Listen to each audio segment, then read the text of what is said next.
بسم اللہ الرحمن الرحیم۔ السلام علیکم۔ انفو ٹی وی میں خوش آمدید۔ آج 12 مارچ 2023 بروز اتوار 20 شعبان بمطابق 1444 ہجری سعودی عرب کی تازہ ترین خبروں کے ساتھ میں ہوں وسیم۔ سعودی عرب کے اگر ملکی ہیں تو انفو ٹی وی کو سبسکرائب کر لیں، بیل آئیکن پریس کر لیں۔ ہم لاتے ہیں آپ کے لیے اوتھینٹک خبریں۔ آج کا نیوز بلیٹن مکمل دیکھیے گا۔ شروع کرتے ہیں پہلی خبر کے ساتھ۔ مدینہ آنے والے زائرین کن مقامات کی سیر اور تحائف کیا خرید رہے ہیں؟ سعودی عرب مدینہ منورہ میں ان دنوں زائرین کی بڑی تعداد آمد کی وجہ سے رونقیں دوبالا ہیں۔ سعودی عرب کے تمام علاقوں سے بھی زائرین پہنچ رہے ہیں۔ سرکاری خبرساں ادارے ایس پی کے مطابق اندرون اور بیرون ملک سے آنے والے زائرین مسجد نبوی کی زیارت کے علاوہ اسلامی اور تاریخی مقامات کی سیر کر رہے ہیں۔ مسجد نبوی میں ریاض الجنہ اور روزہ اطہر پر عام دنوں سے زیادہ رش ہے۔ زائرین روزہ رسول صلی اللہ علیہ وسلم پر حاضری دے رہے ہیں۔ مدینہ منورہ کے بازار بھی زائرین سے بھرے ہوئے ہیں۔ یہاں آنے والے اپنے عزیزوں کے لیے تحائف خرید رہے ہیں۔ کھجوریں، مدینہ منورہ کا پودینہ اور گلاب بھی خریدا جا رہا ہے۔ مسجد کے آس پاس واقع ہوٹل اور فرنش اپارٹمنٹ زائرین سے آباد ہیں۔ زائرین جادہ قباء اور مسجد نبوی عجائب گھر دیکھنے میں دلچسپی لے رہے ہیں، جو شہر نبی کی تاریخ پر سب سے پہلا اور بڑا عجائب گھر ہے۔ زائرین وادی العقیق کی سیاحت کے لیے بھی جا رہے ہیں، جو اب ماحول دوست بن گئی ہے۔ اسلامی تاریخ میں اس کی اہمیت ہے۔ اس کے علاوہ ٹورسٹ اور زائرین عروہ بن الزبیر کے محلات کے علاوہ اسلام کے ابتدائی دور کے بعد قدیم کنویں دیکھنے کے لیے بھی پہنچ رہے ہیں۔ چینی سیاحوں کو سعودی عرب کے تاریخی جو مقامات ہیں اس سے متعارف کرایا جائے گا۔ سعودی محکمہ سیاحت 13 سے 17 مارچ تک چین میں سیاحت کے فروغ کے لیے تعارفی نمائش کا انعقاد کرے گا۔ سبق نیوز کے مطابق تعارفی نمائش کے دوران چینی شہریوں کو سعودی عرب میں سیاحت کے لیے پسندیدہ جو مقامات ہیں اس سے متعارف کرایا جائے گا۔ محکمہ سیاحت بیجنگ اور شنگھائی سمیت چین کے بڑے شہروں میں سعودی عرب کے ایسے سیاحتی مقامات کا پرکشش تعارف کرائے گا جنہیں چینی اب تک دریافت نہیں کر سکے۔ چینی میڈیا کے مطابق ہوٹل اور فضائی کمپنیاں سعودی نمائش میں شریک ہوں گی، جن کی 100 سے زیادہ کمپنیاں اور ادارے چینی سیاحوں کے سوالات کے جوابات دیں گے۔ طائف میں استقبال رمضان کی تیاریاں، مارکیٹیں اور علاقے سج گئے۔ سعودی عرب میں طائف شہر کی مارکیٹیں اور محلے استقبال رمضان کے لیے سجا دیے گئے۔ علاقے کے روایت کے مطابق اہل طائف اپنے محلوں کو بھی برقی کمکموں اور مخصوص پٹیوں سے سجا رہے ہیں۔ سعودی خبرساں ایجنسی ایس پی کے مطابق طائف شہر کی قدیم روایت رہی ہے کہ ماہ رمضان کی آمد کے قریب شہر کو رنگ برنگی لائٹوں اور جھنڈیوں سے سجایا جاتا ہے، اور اس کے علاوہ اہل طائف نے قدیم روایت پر عمل کرتے ہوئے اس سال بھی شہر کے مختلف بازاروں کو رنگ برنگے کمکموں اور قندیلوں سے سجانا شروع کر دیا ہے۔ روایتی قدیم مارکیٹیں ہوں یا جدید شاپنگ مارکیٹیں، انہیں رمضان کے لیے مخصوص برقی کمکموں اور رنگ برنگی قندیلوں سے سجایا جا رہا ہے۔ مارکیٹوں کے داخلی دروازوں پر بھی خیر مقدمی بورڈ اور بینرز آویزاں کیے گئے ہیں۔ جدہ گورنریٹ میں جنرل ایڈمنسٹریشن آف ایجوکیشن نے موسمیات کے قومی مرکز سے موصول ہونے والی رپورٹس کی بنیاد پر آج اسکولوں میں حاضری کو معطل کرنے کا اعلان کیا ہے۔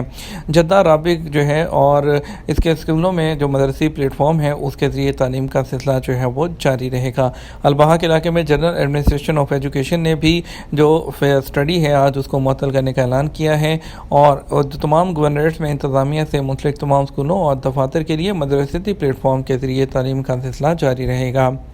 سعودی عرب میں عود فیسٹیول جاری، دنیا بھر سے ممتاز موسیقار شریک۔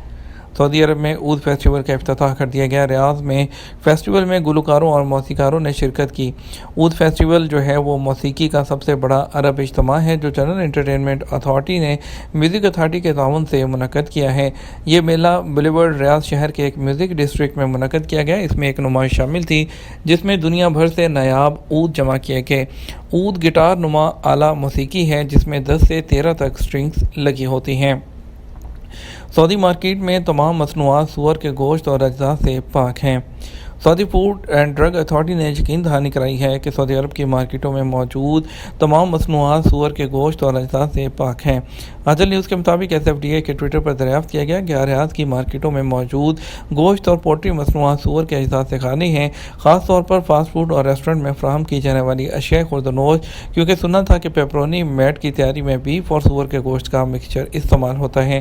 سوال کے جواب میں SFDA کا کہنا تھا کہ سعودی عرب کی تمام مارکیٹوں میں موجود مصنوعات سور کے اجزاء سے پاک ہیں۔ مکہ مکرمہ کے ہسپتالوں میں پچھلے سال 13,000 سے زیادہ بچوں کی ولادت۔ سعودی عرب مکہ مکرمہ ریجن کے ہسپتالوں میں گزشتہ سال 2022 کے دوران 13,000 سے زیادہ بچوں کی ولادت ہوئی ہے۔ سبق نیوز کے مطابق الکامل خلیج اور وہ زچہ و بچہ ہسپتال اور ہیرا ہسپتال میں رجسٹرڈ ہونے والی مجموعی ولادتوں کی تعداد 13,428 تھی، جن میں سعودی اور غیر ملکی شامل ہیں۔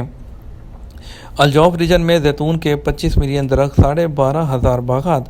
سعودی عرب کے الجوف ریجن میں زیتون کے 25 ملین درخت علاقے کی معیشت کا بنیادی ستون ہیں۔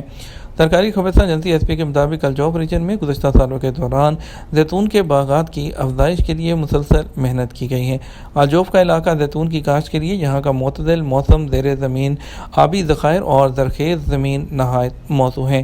زیتون فیسٹیول میں معائنہ جاتی کمیٹی کے سربراہ ڈاکٹر بسام بن فارس چلویش نے کہا کہ زیتون کی جو کاشت ہے تجارتی اور اقتصادی سرگرمیوں کے فروغ میں کلیدی کردار ادا کر رہی ہے۔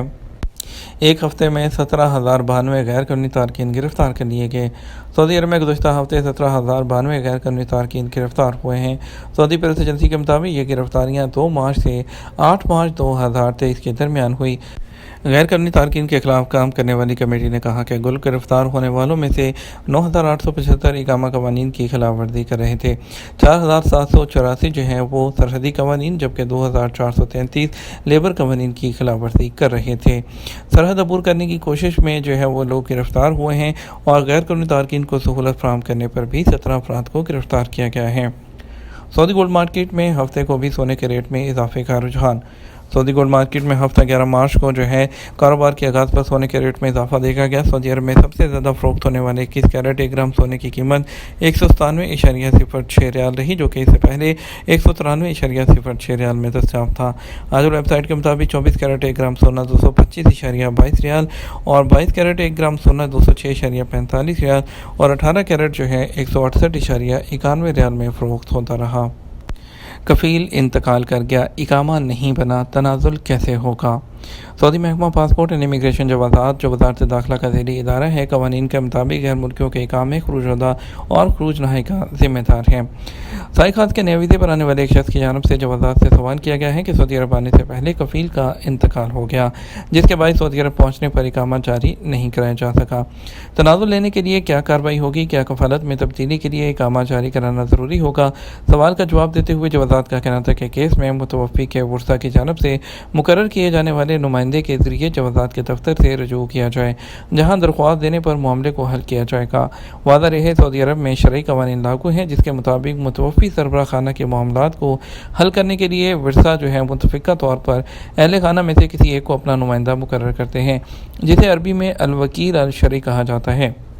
اس شخص کو جسے تمام فیملی ممبرز کی جانب سے نمائندگی کا اختیار دیا جاتا ہے، اس کے لیے مختار نامہ بنایا جاتا ہے، جو عدالت کے نوٹری سیکشن سے جاری ہوتا ہے۔ مختار نامے کا باقاعدہ ذیلی عدالت میں اندراج اور اس کی تصدیق کی جاتی ہے، اس کے بعد وہ سرکاری اداروں میں قابل قبول ہوتا ہے۔ اگر کسی کفیل کا انتقال ہو جائے، اس کے زیر کفالت غیر ملکی کارکنان ہوں، تو اس صورت میں کارکنان کے اقاموں، کفالت کی تبدیلی یا فائنل ایگزٹ وغیرہ کے معاملات رک جاتے ہیں، جن کے حل کے لیے سرکاری ادارے سے رجوع کرنے کے لیے ورثاء کی جانب سے مقرر کیے جانے والے نمائندے کی ضرورت ہوتی ہے۔ ورثاء کی جانب سے مقرر کیے جانے والے نمائندے کو یہ اختیار ہوتا ہے کہ وہ متوفی سربراہ خانہ کی زیر کفالت غیر ملکی کارکنوں کے معاملات کو حل کرانے کے لیے جوازات یا وزارت افرادی قوت سے رجوع کرے۔ ورثاء کی جانب سے مقرر کیے جانے والے وہ نمائندہ افراد جن کے پاس عدالت سے باقاعدہ تصدیق شدہ NOC نہ ہو، وہ زیر کفالت غیر ملکی کارکنوں کے کسی بھی مسئلے کو حل کرانے کی صلاحیت نہیں رکھتا۔ اس کیس میں یہ دریافت کیا گیا کہ کارکن نئے ویزے پر سعودی عرب آیا اور آنے سے پہلے ہی اس کے کفیل کا انتقال ہو گیا تھا، جس کی وجہ سے اقامہ جاری نہیں ہو سکا۔ متوفی شخص کے وارث کی جانب سے کارکن کا اقامہ جاری کرانے کے بعد اسے تنازل دیا جا سکتا ہے۔ اس کے علاوہ کارکن کو اپنے پاس ہی رکھنا چاہیے، تو اس صورت میں کارکن اقامہ کوئی بھی وارث اپنے نام منتقل کر سکتا ہے یا کسی اور کے نام بھی منتقل کیا جا سکتا ہے۔ اگر کارکن کو مستقل طور پر وطن جانا ہو، تو اس صورت میں اقامہ جاری کرانے سے پہلے تجرباتی مدت ہو تو کارکن کے امیگریشن انٹری نمبر، جو بارڈر نمبر ہوتا ہے، اس پر فائنل ایگزٹ ویزا جاری ہو سکتا ہے۔ بات کریں گے آج کے ریال کے ریٹ کے بارے میں۔ آپ کو بتاتے ہیں آج پاکستان کے لیے فوری بینک دے رہا ہے 73 روپے 70 پیسے، STC پہ 73 روپے 81 پیسے، تحویل اراضی 73 روپے 90 پیسے، ویسٹرن یونین 73 روپے 94 پیسے، منی گرام 74 روپے 5 پیسے، ٹیلی منی 73 روپے اور 95 پیسے دے رہا ہے۔ انڈیا کے لیے فوری بینک دے رہا ہے 21 روپے 38 پیسے، ایس ٹی سی پہ 21 روپے 47 پیسے، تحویل راجی 21 روپے 40 پیسے، ویسٹرن یونین 21 روپے 54 پیسے، منی گرام 21 روپے 50 پیسے اور انجاز بینک 21 روپے 36 پیسے دے رہا ہے۔ یہ تو ہمارا اب تک کا نیوز بلیٹن۔ مزید اور اہم خبروں کے لیے ہمارا شام 6 بجے کا نیوز بلیٹن دیکھ سکتے ہیں۔ اس کے ساتھ ہم آپ سے اجازت چاہیں گے، ویڈیو کو لائک اور شیئر کیجیے گا۔ السلام علیکم۔